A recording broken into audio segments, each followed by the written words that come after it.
are back with Vinny Rinaldi here from Hershey's at the Brand Innovators Marketing Leadership Summit. Thanks for having me. All right, awesome. Let's start with talent. We talk about talent a lot in the business, maybe the last few years more than ever. What does it take to build that world-class marketing organization? What do you look for when bringing on new people onto the team, thinking about all of the new disciplines and areas of expertise and new technologies that you have to account for? It seems like there's something new every day. What's your philosophy? What's your strategy? Honestly, I love people that are just eager to learn, because right now there is no playbook. The industry is changing so fast that not enough people are ready to just roll up their sleeves and keep digging in.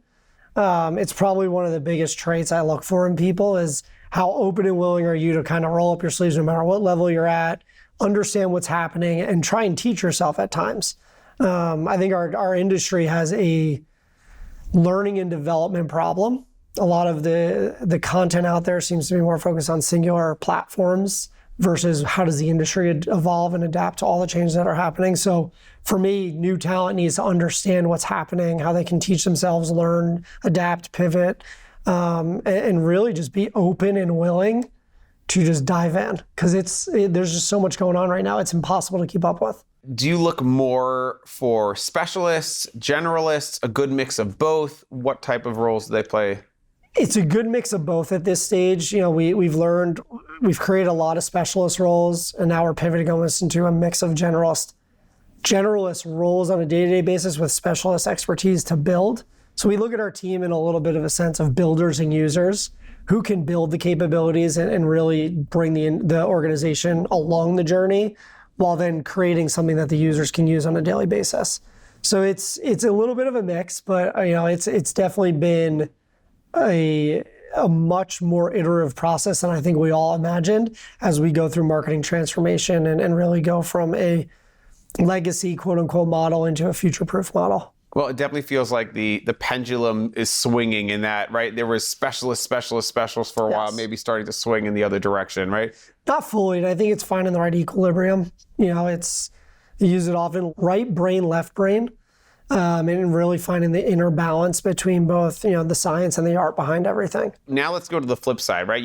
We talk about building that marketing organization and your philosophy, but one of the other topics, equally as important, if not maybe more important, that has arisen, especially over the last couple of years, we've talked about marketing through a pandemic, and now we're talking about marketing through economic uncertainties, is this idea of managing up and conveying to that CMO, that CEO, the board, the power and impact of what you're doing, and making sure that it's clear that marketing is the profit driver, not a cost center, yeah. And thinking about how you're adapting through all of this. So what is your philosophy or strategy when communicating and managing up in that respect? I think from when it comes to media, it's simplifying the complex. And it's a motto I kind of teach my team of we have to constantly keep simplifying everything. We tend to overcomplicate things as an industry, and when you start talking to other people, they're just sure, and they push you off.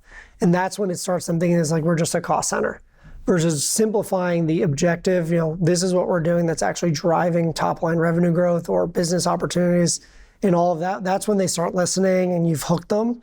And it's just the constant correlation back to what their goals are as an organization from our leadership down. The entire team goes from our CEO, who gives our goals, all the way down to each person. So we all know that everything we're doing is laddering up to the same common goal. By doing so, it allows us to kind of have that conversation. But to look at our industry and then go talk to our C-suite, if we don't simplify it, they're never going to understand what we're talking about. And that's everyone outside of media. That's the CFO, our CEO, we've got our chief growth officer, we've got our president who oversees the organization on a daily basis. Keep it simple and make sure that they understand exactly what we're trying to portray as it correlates back to their goals. One of the other big topics we talk a lot about these days with our community is a term, cultural relevance. I'd love to know what that means to you. It seems to mean different things to different people. What does cultural relevance mean to you and to Hershey's? As we think about a lot of opportunities in the industry, things happen on a daily basis, whether it's through media and technology or things that happen on everyday social and cultural relevancy. And the way that we look at it is, in the moments of time, how are our brands represented, and understanding the consumer's representation of our brands, how do they fall in love with us through cultural events? One of the biggest things that we just launched was a partnership with Kit Kat that launched through Black History Music Month. And we kind of centered this around African-American musicians and built our brand around that to show the cultural relevancy during an opportune time where our brands really integrated themselves to understand the culture behind these artists, to understand who they are and really represent them as an integration into our communities and our products. As we are known by a lot. We are at 98% household penetration category. How do we insert ourselves to feel more than just a candy bar? Be a part of something bigger. And we've done that. And then another huge one we are doing is the Celebrate She campaign, which is, as you know, in our bar, it's Hershey's. So we highlight the women and the empowerment of women behind everything that we do. And that has done, in my opinion, something that should always be done, but it has really shown a really different side of us and how we think about our leadership in the world. Our own C-suite is female predominant. We take it very seriously. It is, embedded in our culture. So it is just one of the biggest things, both internally and then how we expose ourselves externally to culture. Let's talk about in-housing for a second.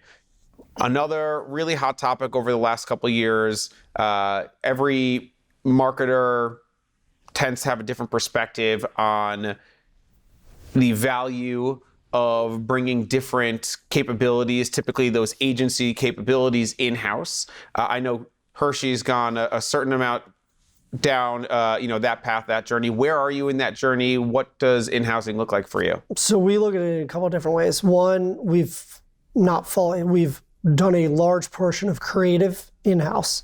Some of our bigger brands, very relevant brands, TV brands, we still have those big partnerships, bigger agencies helping us work through it, but we kind of use and work through the development and strategy on our side and support that. And then for a lot of our other brands, that we build all the creative itself, all in-house. So we looked at it as creative first. We got that done really well. As a media side, we've in-house all of our contracts. So we've got access to full data streams. Every single part of our media ecosystem is then piped into our own data lake. So we have data scientists on our team. We've actually in-house more of our contractual work and then analytics work, where we're looking at, with partnership on our agency side, but we're doing some of the analytics work on our side as well. From a buying perspective, we have not in-housed. It's something we've always talked about, but I don't think it's something that we're really thriving to accomplish at this stage. At the end, we have phenomenal agency partners that help us from a media buying ecosystem at Horizon. They have been fantastic. So when you have great partners like that, you almost look at it as, is it really worth going that route from a buying perspective? But the integration of their team almost embedded into ours feels almost like an in-house team. So we're looking at it that way, but really making sure we own all of our contracts so that we have full access to everything that we do has probably been the biggest importance for us. Last question for, wearing your media buying and planning hat. We talked a lot about, with our community, the maturation of the streaming industry landscape, the OTT and CTV type services, Disney, Netflix opening up ad tiers, Netflix now partnering with Nike for fitness videos. What do you see as far as opportunities or potential opportunities for brands to kind of keep playing in that streaming world? Oh man, this space has gotten incredibly bifurcated by the day. There's so many walls that have been thrown up in this area, whether it is, again, the Netflix, the Disneys, everyone's got their own streaming channel. It's the old TV guide where you could go anywhere and see everything. Now I've got to go to 800 different places. We see tremendous opportunity though, because it's content is king. At the end of the day, consumers want content at their fingertips. It doesn't matter if it's on a Roku or an Amazon Fire Stick or a Google Chrome or within the TV itself. At the end of the day, a consumer sits down at night and decides what they want to watch in real time. And they can watch anything. So for us, we have to find what is the right moment to be in front of them during those moments. To me, prime time is anytime. Anytime somebody sits down now, it's not 8 o'clock at night. It may be, but it may be 4 o'clock in the afternoon when they're just relaxing, but they can pick anything that they want to watch. They're not relying on the cable box or the TV guide of what's playing at 4 o'clock only. So for us, we have to stay ahead of that. We have to understand what our consumer habits are and make sure that we're in the best place possible to insert ourselves in those streaming environments. Where there's incremental eyeballs, we're going to continue to follow them. Netflix is certainly an opportunity. Disney Plus, if there's people there that we can reach that will help our business grow, we're going to be there.